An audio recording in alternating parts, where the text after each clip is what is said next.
Welcome back to A Boulder View. I'm Jody Jacobson. Joining us today is the City of Boulder's Recreation Superintendent, Alice Guthrie. Thanks for being here, Alice. Thanks for having me, Jody. Well, it's springtime in Boulder, and we know recreation and fitness is on a lot of people's minds, so I thought it'd be a great time for us to talk about the city's new recreation program and facilities plan. And the Parks and Recreation Department has spent, what, a year developing the plan? Just about. And the Parks and Recreation Advisory Board just approved the plan in March. Right. And it's going to council in August. So can you describe the plan for us a little bit? Well, I'd be happy to. It's really exciting for us to finally have our recreation master plan. It has a lot of operational baseline data for us, so it tells us where we've been for the past few years. We took a look at community needs. We assessed industry trends and some of the demographics in the community. We worked to establish guiding principles for our programs and facilities, and then it really gives us a strategic way forward as we deal with our current financial situation. And the last thing it includes is recommendations and an implementation plan so we can really get to work on it. Oh, great. So how will it be implemented?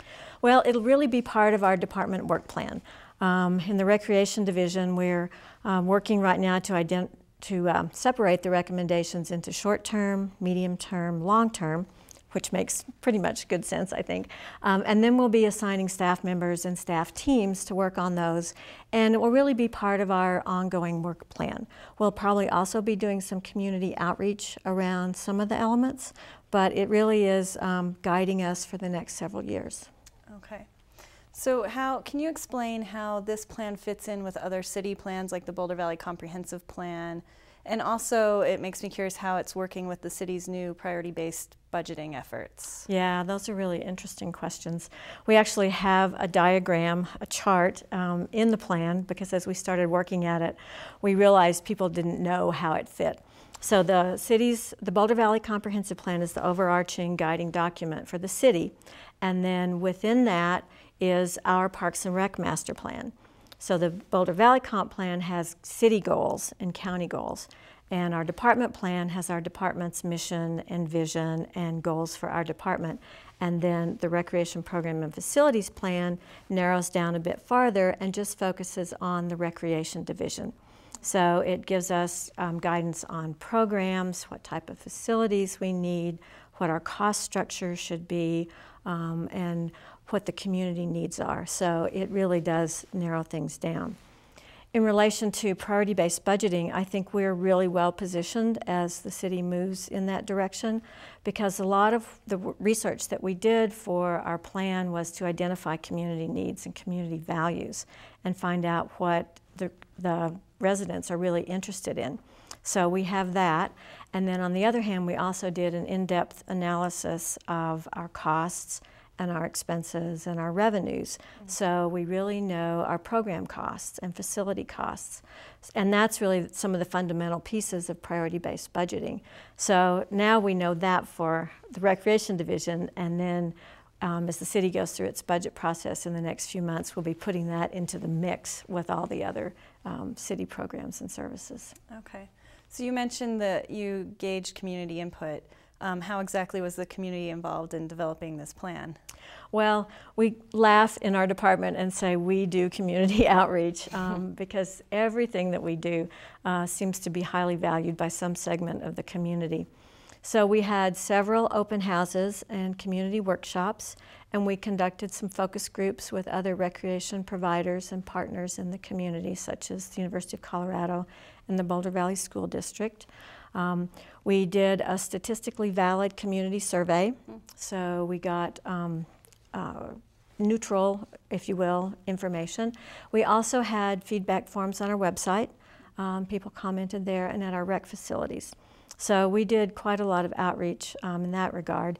We maintained a listserv of all of our user groups, so we would notify them whenever we had meetings or anything that was coming up. And then the Parks and Recreation Advisory Board is advisory to our department, and we had 6 study sessions with them on the different components of the plan. And we also had 1 study session with council, and then public hearings. So as you can see, it was quite, that's why it took a year to do all that. Yeah. But we really reached out because we wanted to get as much feedback as we could. Okay. So I want to go back to something you mentioned at the beginning about, you mentioned guiding principles, and as I was flipping through the plan, I really noticed those and was wondering how they were developed and how you used them to develop the plan. Okay. Well, that was one of the questions we asked as we did our community outreach. We wanted to know what the community valued. So the guiding principles are really a synthesis of all the information that we gained from the workshops and from the community input, as well as from our department master plan and values. And we also incorporated some information from a work group on recreation financing that was from a couple of years ago. So we put all that together, worked with the Parks and Recreation Advisory Board and City Council to make sure that we had the right elements in our guiding principles. And then as we started getting into the nuts and bolts of the plan and looking at program models and financial pricing structures, we touched base back with those guiding principles. And then as we develop new things or really start to follow some of the recommendations, we'll be checking in to make sure that they're still in line with our guiding principles. Well, I wanted to talk about a few of the guiding principles specifically, because there are some that caught my attention. And one I was hoping you could clarify for me. It says that we want to prioritize available subsidy to introductory level classes and programs.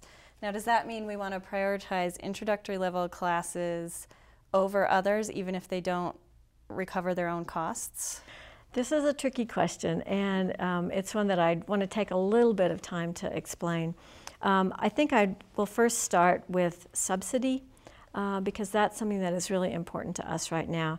All of our programs and services, the costs for all of our programs and services are not covered by all their fees. So we do get some money from sales tax. So those two pieces are what give us our budget to cover our costs.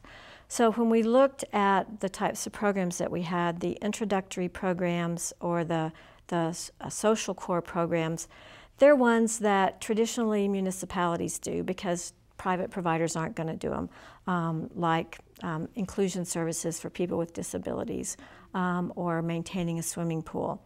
And the basis for that is really that they're programs and services that help people maintain a healthy lifestyle and get into those habits.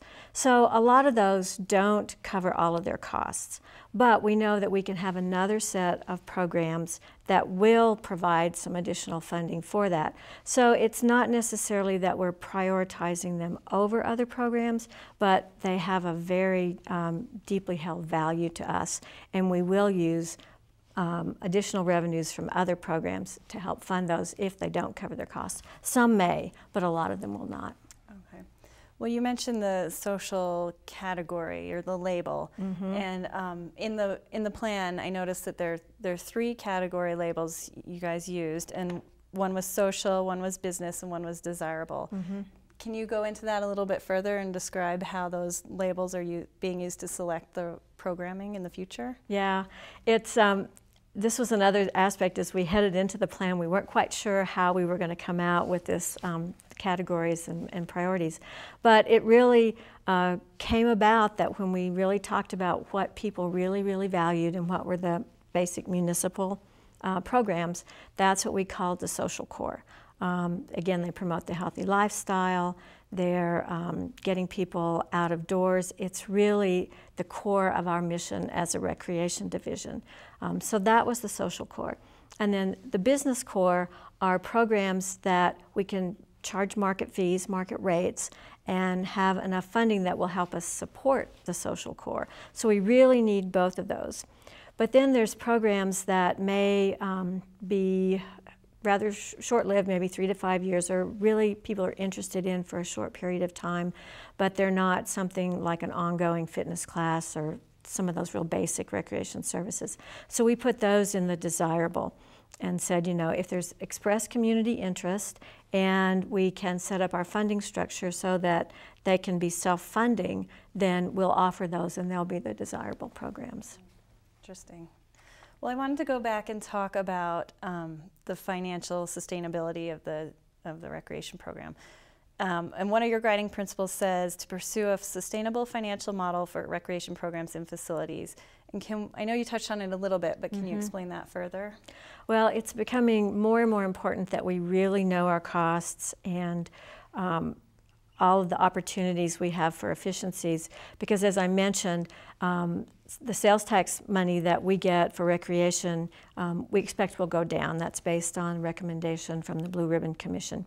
So we're trying to position ourselves to be as efficient as we can, and also look at where we have market rates and where we can cover the costs for our programs. So we're looking at efficiencies in building, efficiencies in staffing. We're also looking at increasing some of the participation rates in our classes to make sure that we meet our minimums and can maybe get more people in those classes.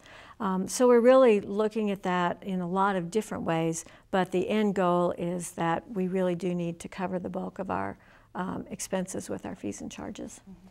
So we only have a couple minutes left, and I have one more question based on that.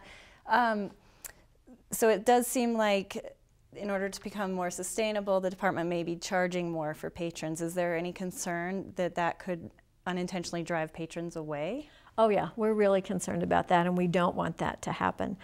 So we're really focusing on efficiencies. We're also looking at how we can better utilize some of our facilities so that we get more people in the door and more people participating. So overall, we raise our revenues by just having more numbers. In some cases, I think our costs, our program fees may go up. We do annual market surveys, so if we can be competitive in the market, we will be. But at the same time, we want to maintain a good balance so that we're providing services to the people that need it. We also have a scholarship program, so that's another way that we can help keep our services affordable. Okay, great. Well, we're just about out of time. Thanks again for being here. Is there any information on the website we can direct people to? Yes, we do have a link on our website, www.boulderparksrec.org. Okay. Or we can get to it from the city's home website. Okay, which is bouldercolorado.gov. Right. Well, thanks again for being here. Thank you, Jody. I really enjoyed it. Thanks. Well, for all of us here at Channel 8, that's another episode of A Boulder View. Thanks for watching, and we'll see you next time.